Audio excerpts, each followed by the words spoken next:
Alright guys, welcome to part 2 of 2. If you missed part 1, go ahead and check it out before watching this one. We're actually going to be using that information and building on it.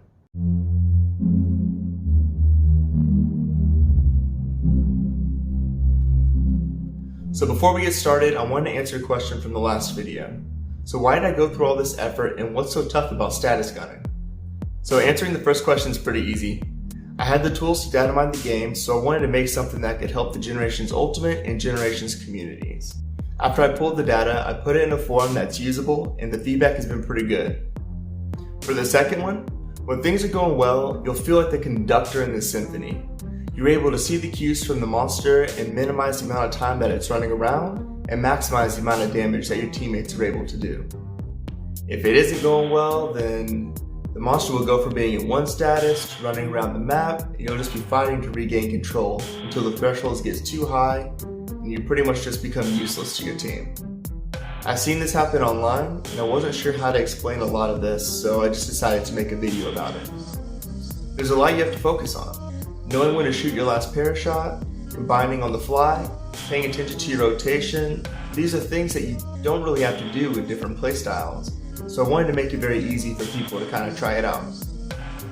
Disclaimer, this video isn't here to tell you the only way to play, it's just here as a guide. Experiment with different things and have fun.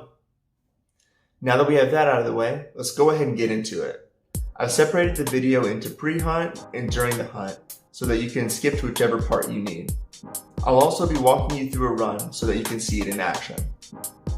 Let's go ahead and talk about items, equipment, and arts. So first thing we need to do is get our items in order. When in the hunt, you're going to be combining items to make more ammo, so here are the items that you're going to need to bring. These are going to be your ammo, traps, as well as materials to make more. If you want to make more bombs, bring gunpowder in large barrels, but I don't really think they're needed. We'll talk more about it soon, but you should only be putting it to sleep one time. For equipment, the only gun you should be using for this is God's Isle with a silencer. You'll need to get it from mining ancient shards, and there's some really good guides already out there, so I'll link one in the description. For armor, like I said in part 1, you'll need a mixed set or you can use an Asset set if you're in Generations Ultimate. I'll link to Athen's armor set search for Monster Hunter Gen and GU in the description. The skills you're going to need are load up and recoil down 2. So you'll end up getting recoil down 3 with the silencer, and load up. If your recoil is too high, you won't be able to shoot quickly and will be stuck in a lot of recoil lag, and we need load up so that we don't have to reload as frequently. The optional skills are Status Attack 2, Trap Master, and KO King. Status Attack 2 will help you apply more status, and Status plus 1 really isn't worth it. If you have Status plus 1 and you eat for Feline Specialist, it will give you the same effect as Status plus 2. Capcom gave us some really good food skills to supplement armor skills, which is really helpful since God's Isle gives you no slots. So Trap Master actually helps you put down traps faster, which is going to make some of the rotations I'll be showing later easier. I like this skill, but if you can't use traps because of the monster or the area, you can always switch it for something else. KO King, Flying Pub Soul, Feline Slugger. All 3 of these skills will give you 10% more KO to your Craigs, and it should only be gemmed in if you already have the other optional skills.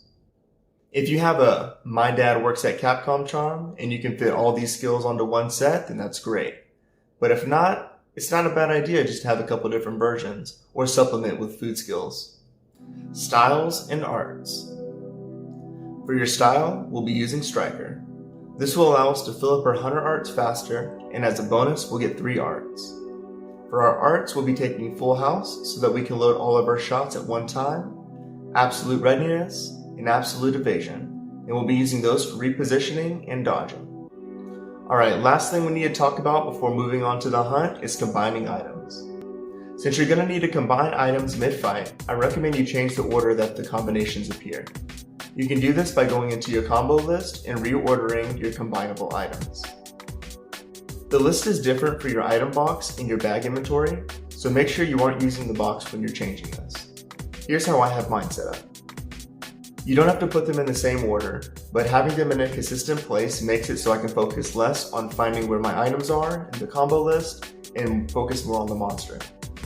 Alright, so during the hunt, In part 1, we talked about all the statuses that are in Monster Hunter, but we're only going to be using sleep, paralysis, KO, and traps as our primary ones. I'm going to show you 2 different rotations. The first is when you can use traps, and the second is for whenever you can. If you're fighting on these maps, or if you're fighting an Elder, you won't be able to use traps.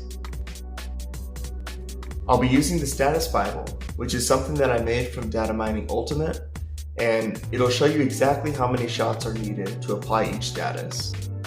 It isn't needed, but it does make it a lot easier since you'll just be able to count shots. So let me walk you through a demonstration. Alright guys, so in this run, it's not the cleanest, but it should give you an idea of how everything should go. So the first thing I'm going to do is I'm going to switch to clusters, and this is so I can actually get full house faster.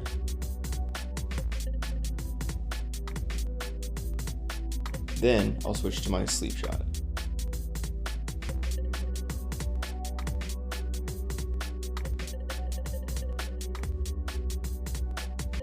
Oof.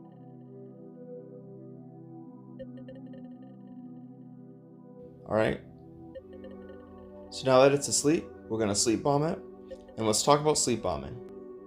One common thing that I see when people are waking up the monster with bombs is that they hit the bombs with a greatsword charge or something like that. This isn't the best way to do it, since the greatsword hit will get the wake up bonus, and the bombs will still do the same amount. It would be a better idea to throw something at the bombs, use a small barrel bomb, or an aerial dodge so that detonates the bombs and they get the damage multiplier. Bombs do flat damage, so unless you're trying to break a specific part, you can place them anywhere and get the same amount of damage.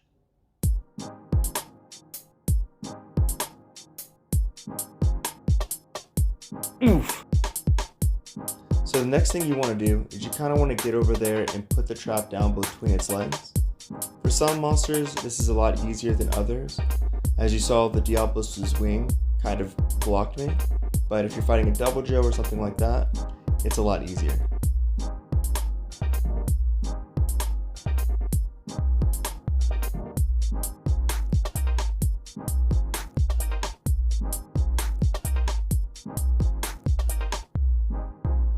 I made sure to wait until it was out of the trap and flying before shooting the last parashot, so whenever it fell and hit the ground, it would give me a little bit more time to set up.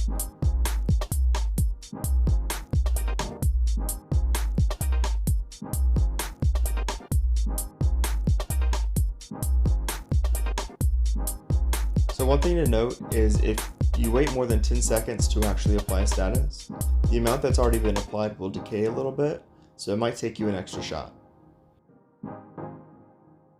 I'm very happy this Diablos is cooperating with me.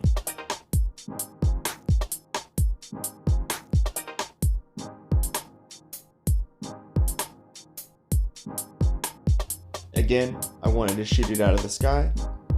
You can't do this with every monster, but if you can, it does give you a few extra seconds.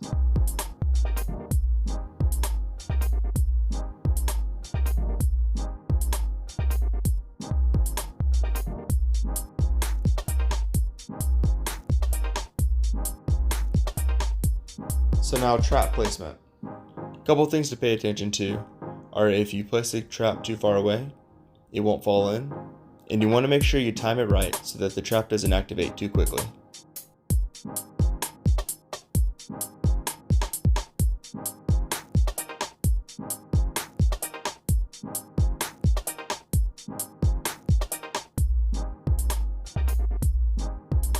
If you're feeling fancy, you can always throw a flash bomb to knock it out of the sky as well. This only works for monsters that have wings, but it's really helpful if you can use it. So backup plans.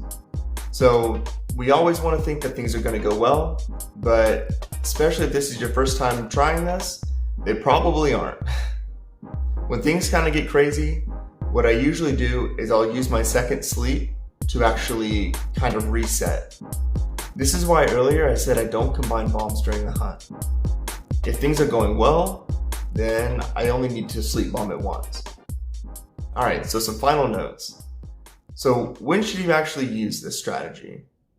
So If you don't have 3 people that are going to be doing DPS, then it's not really worth it because you'll lock it down, and even if you do it perfectly, the thresholds will increase too much to where the DPS would be more valuable than a status. Also, hammers are going to hate you if you're trying to go for the knockout. You can always try to get your friend to switch weapons, but if they're a hammer main, then just don't go for the KO. Alright guys, I hope that was helpful. If you have any questions for me, leave them below. And again, music, Discord, and a copy of the Status Bible are all in the description. Thanks again for watching, and I'll see you next time. Put down traps faster, which is... Has that been on this whole time?